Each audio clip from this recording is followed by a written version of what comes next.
Bom dia, família Frima, tudo bem? Seja bem-vindo a mais um vídeo aqui no canal da família Frima. Hoje é o meu terceiro dia de férias. Não sei pra quem não sabe, eu tô de férias. Oh yeah, família Frima, Freitas com Lima.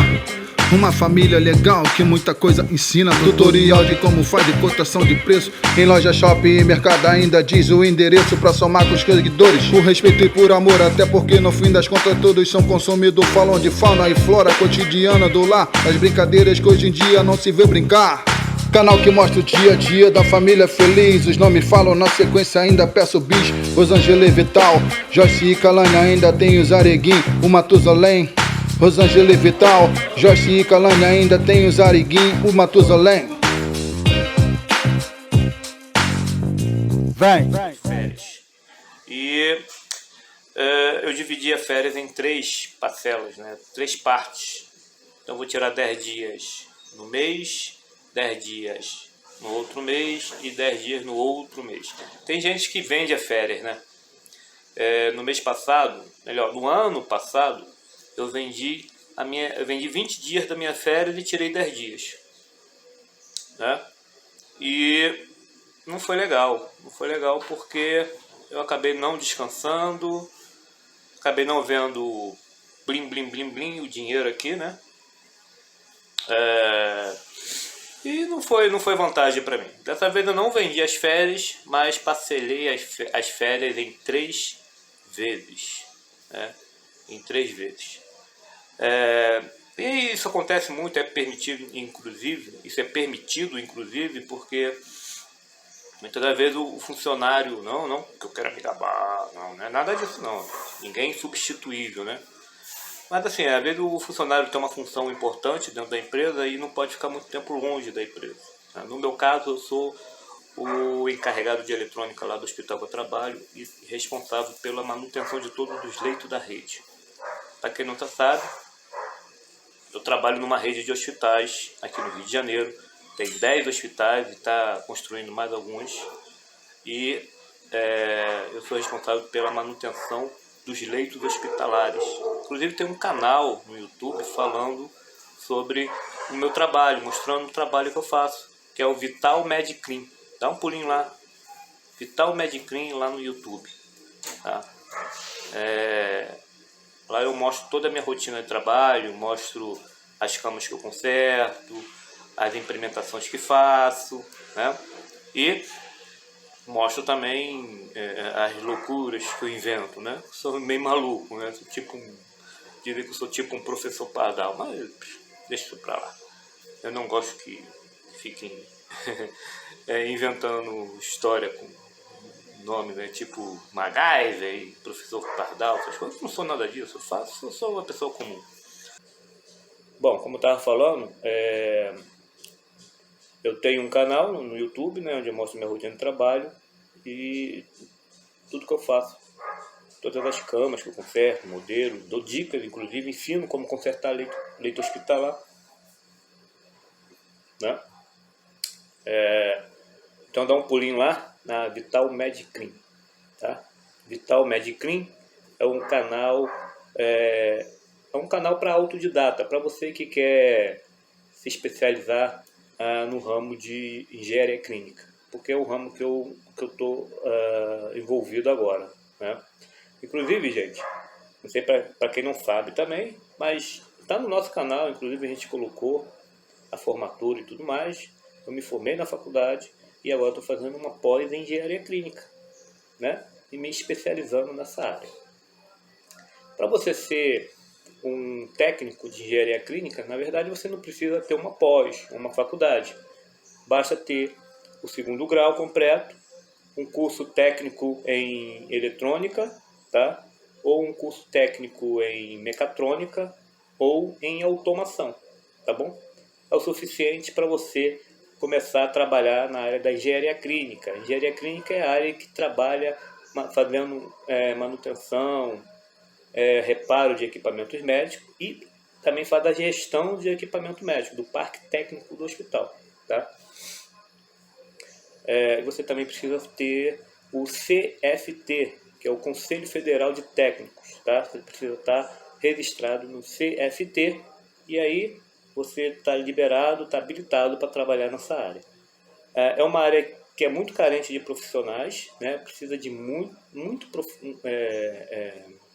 precisa de muita gente para trabalhar, tem pouca mão de obra especializada e bastante vaga, inclusive. Todo dia sai vaga pedindo técnicos de manutenção de equipamentos biomédicos, tá bom? Então é uma área muito promissora que paga bem. O técnico hoje na área de equipamentos biomédicos, na área de engenharia clínica, está ganhando em torno de R$ 2.700, R$ 3.000, tá bom? E um engenheiro biomédico tá ganhando aí em torno de R$ 5.000, R$ 6.000, mais ou menos nessa faixa aí, tá bom? Então uma área que paga bem, uma área promissora, uma área que está prometendo muito, inclusive, né? Então vale muito a pena se especializar. Não existe faculdade, já que a gente está falando disso, vamos até o final, né? Não existe faculdade de engenharia clínica, existe especialização ou pós-graduação em engenharia clínica, tá? Você pode fazer uma faculdade em engenharia biomédica, tá bom? Aí dentro da engenharia biomédica você pode se especializar em engenharia clínica, tá bom? A engenharia biomédica ela é bem mais complexa, né?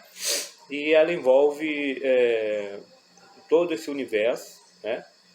E te dá, inclusive, habilitação para que você possa desenvolver equipamentos médicos, né? A engenharia clínica, ela te dá habilitação para você criar uma gestão de equipamentos médicos dentro de um hospital. Então, você dentro de um hospital, você vai ser a pessoa responsável por gerir todo o equipamento médico. Compra de equipamentos, saber qual é o momento certo de fazer a manutenção, corretiva, preditiva. Esqueci agora, gente. Deu um branco aqui. Corretiva, preditiva e tem uma outra que me esqueci. Esqueci dessa aí, tá bom? Não vou falar aqui exatamente o que significa elas, né? Mas o engenheiro clínico, ele vai fazer essas manutenções, ele vai comprar o equipamento, ele vai acompanhar o equipamento, saber qual é o momento de descarte desse equipamento, qual é o tempo útil desse equipamento, ele vai manter esse equipamento funcional, ele vai ensinar a equipe médica a trabalhar com o equipamento. Então essa é a função do engenheiro clínico com a sua equipe de técnicos. O engenheiro clínico não trabalha sozinho, ele trabalha com a equipe de técnicos, que são os técnicos que eu te falei agora, que precisa de 2º grau, curso técnico eletrônica, ou automação, ou mecatrônica para trabalhar, tá bom? Então ele vai gerenciar essa equipe, que vai gerenciar o equipamento médico, né, do hospital, tá bom? Ou da clínica, ou seja lá o que for. Tá? Essa é uma área que está bombando muito, porque por muitos anos, né, a área de equipamentos, a área de engenharia clínica no Brasil ficou abandonada, né? Então você tem uma infinidade de hospitais aí com um parque tecnológico completamente obsoleto, porque já se passaram vários anos, o equipamento já perdeu a sua eficácia funcional, inclusive, mas também porque não tinha uma equipe para poder manter o equipamento funcionando. Então, principalmente nos hospitais públicos, né? Então você tem esse problema aí, tá bom? Então a quantidade agora de empresas dentro da engenharia clínica está crescendo exponencialmente e precisam de técnicos para isso, tá bom? Mas como eu estava dizendo, estou há 3 dias, já 3 dias de férias. Eu comecei no dia 4, vou voltar no dia 15. Eu achei que era no dia 14, não, mas é o dia 15. Dia 14 é o meu último dia de férias. Eu volto no dia 15. Né? E, assim, cara, ainda não é tempo suficiente pra gente descansar. Ainda tô na vibe ainda do trabalho ainda, né? Até porque o telefone não para. Tem o tempo todo as pessoas me perguntando, querendo saber de coisas e tudo mais. E eu tô meio que num home office, né? estou em casa, mas meio que trabalhando pelo telefone, né? E aí estou lembrando, ó, gente, estou de férias, tô 10 dias de férias, não sei, não posso fazer nada, estou de férias, estou em casa, entendeu? Porque o meu setor lá onde eu trabalho é um setor de eletrônica. Lá tem a engenharia clínica e tem agora o setor de eletrônica que não tinha. Esse é um setor que foi implementado por mim, inclusive. E eu tenho 2 técnicos que trabalham comigo, entendeu? E aí o que acontece?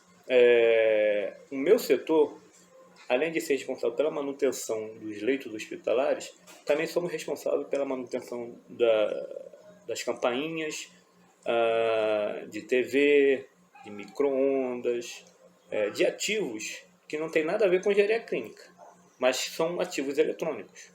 Então, quando você entra num quarto, é internado em um quarto no hospital, você tem lá à sua disposição a TV, né? Você tem à sua disposição o ar-condicionado, à sua disposição, você tem lá à sua disposição a cama, né?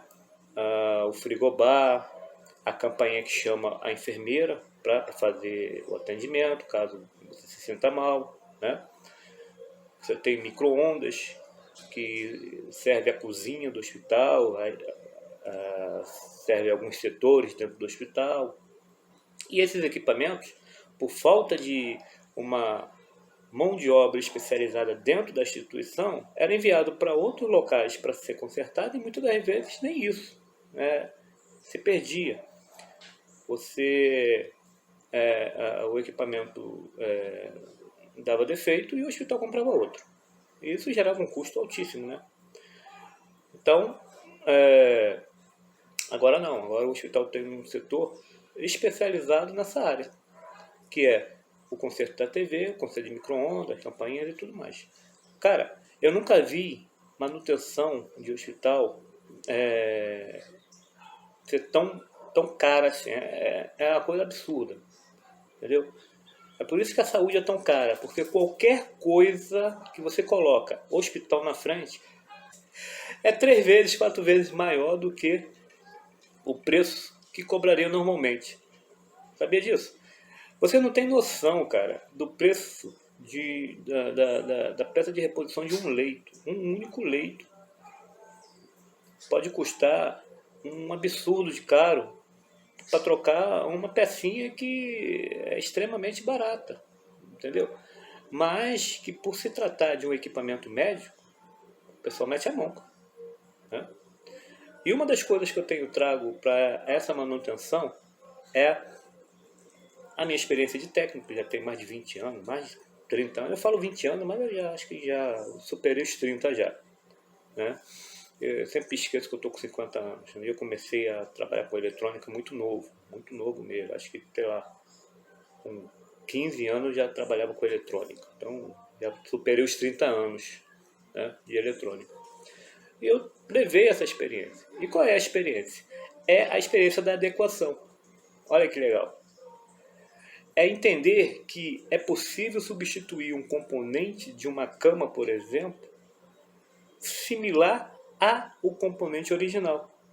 A única diferença é que o original tem a marca, né, do fabricante da cama. E o componente similar tem as mesmas características do componente da marca, porém é muito mais barato, porque não tem marca. Mas para isso, é claro, você precisa de experiência técnica, você precisa de alguém que entenda a diferença de uma para outra e consiga mensurar, né, qual é a diferença de uma para outra. Porque equipamentos médicos são coisas que envolve diretamente a segurança do paciente. Envolve diretamente a segurança do paciente, a vida do paciente, né? Então, para você entender, dentro do parque tecnológico de um hospital, você tem 3 categorias. Você tem a categoria de baixa complexidade, média complexidade e alta complexidade. Baixa e média complexidade são equipamentos que trabalham com a segurança, com o conforto, com a ergonomia do paciente, né? E alta complexidade são equipamentos que trabalham diretamente com o suporte de vida do paciente, ou seja, que mantém o paciente vivo, que são os multiparâmetros, monitores multiparâmetros, monitores cardíacos, respiradores, ventiladores pulmonares e por aí vai, né? E uma série de outros equipamentos. Tem os equipamentos de diagnósticos também, né? Se der um diagnóstico errado, bagunça tudo, porque o médico se baseia no diagnóstico do equipamento para poder criar uma linha de cuidados com o paciente. Mas, enfim. Então, quando você substitui uma peça por outra que não esteja dentro da mesma característica, você altera completamente o funcionamento e a característica do equipamento, podendo trazer um resultado diferenciado, um falso positivo e prejudicar o paciente. Mas quando você tem o conhecimento, entende que um componente X é igual ao componente Y, e o componente Y é mais caro só porque tem a marca do fabricante, então você consegue fazer uma manutenção eficaz, segura e barata, diminuindo muito, muito o custo de manutenção e o custo do hospital, fazendo com que o hospital tenha uma economia gigantesca e fazendo com que o hospital possa oferecer serviços mais baratos, inclusive. Isso você praticamente não encontra no mercado, porque você não tem profissional qualificado para isso. Você não tem profissional com essa experiência. E quando encontra um profissional com essa experiência, o hospital dá bastante valor, inclusive, né? A minha história dentro dessa rede de hospitais onde trabalho é bem interessante. Quase meteórica, inclusive, porque eu comecei nessa rede de hospitais como eletricista, de obra. Fui trabalhar na obra do hospital como eletricista. E aí tu fala, pô, mas Vital, você é técnico e tal? Quem me conhece sabe a minha competência técnica, né? Mas aí, estava numa época desempregado, precisando de dinheiro e tudo mais, a gente pega o que aparece, né, cara? E eu falei, bom, vai ser isso que eu vou pegar mesmo. Estava ruim de encontrar emprego, não estava encontrando nada na minha área. Surgiu essa oportunidade, mas pensando na possibilidade de uma ascensão dentro do hospital, claro, né? Porque é uma rede grande, então eu tinha a condição de mostrar minha competência lá dentro e crescer lá dentro, né? De fazer uma carreira dentro do hospital. E assim eu fui trabalhar como eletricista, né? Nessa rede de hospitais. De eletricista eu passei a mecânico de cama, ou seja, para consertar cama. Na verdade, a obra que a gente estava trabalhando parou, foi paralisada, tinha 70 homens trabalhando nessa obra e todo mundo foi transferido para as outras unidades, ficou um monte de homem à toa nas outras unidades. Eles resolveram mandar todo mundo embora e eu estava na lista para ser mandado embora. Mas nesse meio tempo, das pessoas que trabalhava comigo, que era meu parceiro, ele era o segundo do meu encarregado, inclusive, né? A gente trabalhando junto, conversando, e ele começou a entender e prestar atenção nas minhas habilidades e tudo mais. E aí eu falei para ele, ó, eu trabalho com isso, trabalho com aquilo, tenho experiência tal, e conversando. Não estava nem fazendo propaganda de mim, estava no dia a dia, a gente vai falando, né, da vida da gente, contando as experiências, as coisas que acontecem. E aí o rapaz que fazia a manutenção das camas na sede do hospital foi mandado embora. E aí esse rapaz me indicou. Ah, não, o Vital trabalha com isso, de repente ele consegue consertar essas camas aí e tal, não sei o que. E aí eu entrei no lugar dele. E aí o pessoal que estava na lista foi tudo mandado embora e alguns ficaram e eu fiquei também. E eu fiquei consertando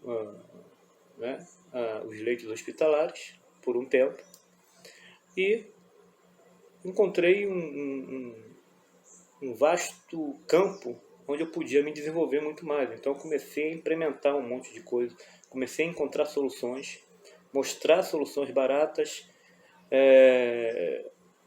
consertar equipamentos em tempo hábil, né? E a produção aumentou muito. E eu, em pouco tempo, sanei todos os problemas de cama que tinha naquela unidade. E isso chamou a atenção do engenheiro responsável, que resolveu me dar um pouco mais de crédito. Na verdade, eu também me impus, né? Eu chamei ele e, e fiz né? Assim, é acreditado, quem bota a bunda na janela não aparece. Eu fiz isso, né? Chamei a atenção dele botando a bunda na janela, né? Ou seja, eu me mostrei, né? Porque entenda uma coisa, gente. Quando você achar um emprego, quando você começar no emprego, digamos que você é chamado é contratado para servir um café, tá? No escritório. Você é chamado para trabalhar de contínuo para servir um café no escritório, tá bom? E aí, você começa a trabalhar e começa a servir o cafezinho, beleza? Tem pessoas que são muito limitadas. E essas pessoas vão simplesmente servir o café porque foi contratada para servir o café. Mas quando você é contratado para servir o café, você resolve aprimorar, implementar e encontrar soluções, por mais simples que seja a sua função, e você consegue encontrar soluções que vai beneficiar a empresa, principalmente financeiramente, né? E que vai trazer bons resultados, você se destaca. Então, se você é contratado para servir um café, mas você resolve comprar o café, pesquisar o café mais barato, fazer o café, colocar um chocolatinho para melhorar o gosto do café, e aí então servir o café, pronto, você se destacou. Você não é mais igual às pessoas que servem café. Agora você é um especialista em servir café. E isso faz com que você se destaque, com que você seja valorizado. Então isso serve para qualquer área, serve para qualquer função. Se você está numa empresa e você se destaca, você é valorizado. Mas se você é igual a todo mundo, você é descartado no primeiro momento. Porque a empresa vai ter sempre alguém igual a você para colocar no teu lugar, né? Mas se você consegue se destacar e manter essa hegemonia o tempo todo, você você não é insubstituível, mas a empresa vai pensar duas vezes antes de te substituir, porque ela sabe que não vai ter ninguém para fazer o que você estava fazendo e trazendo benefício para aquela empresa da forma que você estava trazendo. Entendeu? E foi isso que eu fiz. Peraí, eu não estou aqui só para consertar a cama. O outro consertava a cama. Eu não vou consertar só a cama. Eu vou implementar as camas. Eu vou criar soluções. Eu vou correr atrás de equipamento, de peça de reposição, de fornecedores mais baratos. Foi isso que eu fiz. E isso chamou a atenção do dono da empresa, inclusive, do dono do hospital, do engenheiro, que hoje gosta muito de mim, inclusive, me elogia bastante. E em pouco tempo cheguei encarregado, né? Hoje eu sou encarregado do setor de eletrônica, um setor que nem existia. E aí eu comecei a também vi que tinha uma quantidade enorme de televisões amontoadas, vi que tinha uma quantidade enorme de telefones amontoados, sabe? Uma quantidade de micro-ondas, uma quantidade de coisas. Eu falei, peraí, nas horas vagas eu vou começar a consertar isso aqui. Aí comecei a consertar a TV, comecei a consertar isso, aquilo. Em pouco tempo, sarei com tudo. Isso trouxe uma economia gigantesca, tão grande para o hospital, que me valorizaram.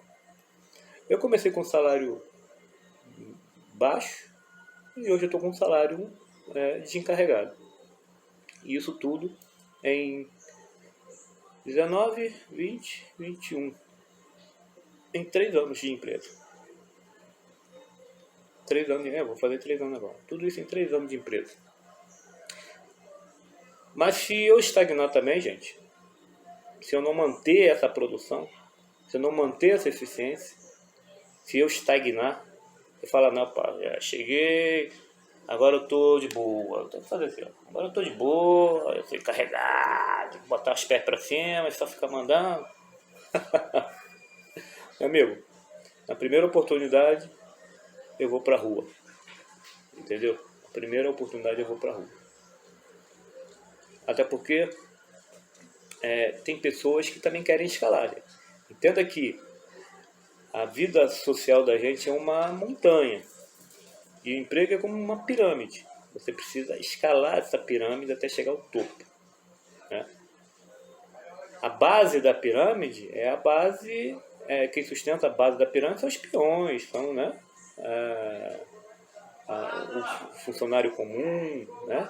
E para você começar a galgar mais estágio até o topo dessa pirâmide, você tem que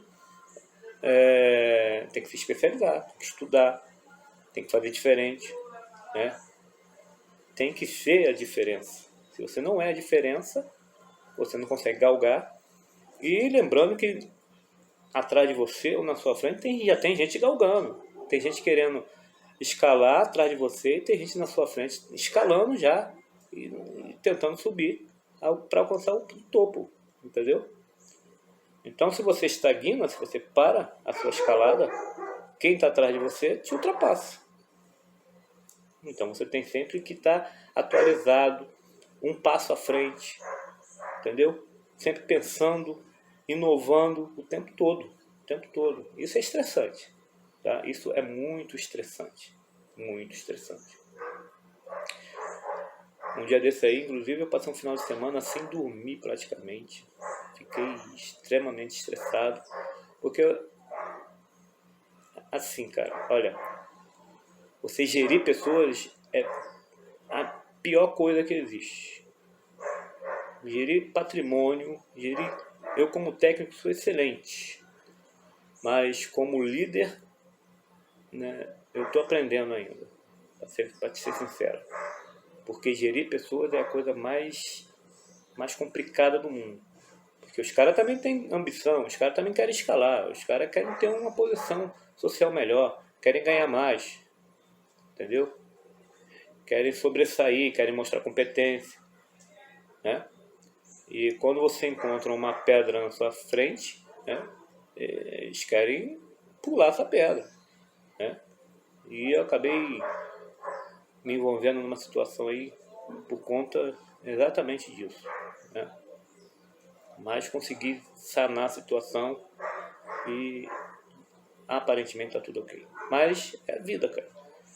Aí a gente pensa, nossa, eu quero ser chefe, quero ser líder, quero ser alguém na vida. Beleza, show. Salário é bom, salário de chefe é bom, né? Você é respeitado, você tem posição social e tudo mais.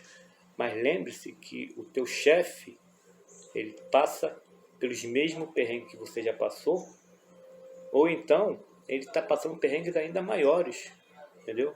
Porque vida de chefe não é mole, não. Ele pode até não pegando pesado, mas ele está gerindo gente, pessoas, conflitos, né? Contornando conflitos o tempo todo, o tempo todo. E isso estressa a gente de uma maneira extraordinária que você não tem nem ideia. Eu, se eu fosse escolher de fato, eu queria ter o salário de um gestor e a função de um técnico, porque eu me dou muito mais com as máquinas do que com pessoas. Essa é a verdade. Mas é isso, gente. Falei demais, tem 26 minutos de vídeo aqui. E eu mostrei para vocês um pouquinho aqui da minha rotina de trabalho, da minha sessão dentro da empresa, do trabalho, né? E mostrando para vocês que a vida é dessa forma. Você precisa se preparar o tempo todo. Você precisa estudar o tempo todo, né? Eu terminei a faculdade, já comecei uma pós, porque eu pretendo estar sempre no topo, ou pretendo pelo menos ter combustível para continuar galgando e escalando essa pirâmide até chegar ao topo. Acho que o topo a gente não vai chegar, mas pelo menos estaremos próximos do topo. Já é bom demais. Quem está na base, meu amigo, é um problema sério. Suporta todo o peso dos outros estágios da pirâmide, isso não é bom. Tá legal? E não é reconhecido também. Porque você está lá embaixo. As pessoas não costumam andar olhando para baixo. As pessoas costumam andar olhando em linha reta ou acima da linha reta. Então, se você está lá embaixo, você fica invisível. Você precisa escalar para chegar pelo menos no nível, na linha de visão de quem realmente interessa a você. Tá bom? É isso aí. Beijo no seu coração. Até o próximo vídeo. Não deixe de deixar o seu like ou o seu dislike. Tá bom? Compartilhe e comente à vontade. Ok? Depois eu trago mais histórias da minha vida profissional para você. Beijão. Tchau.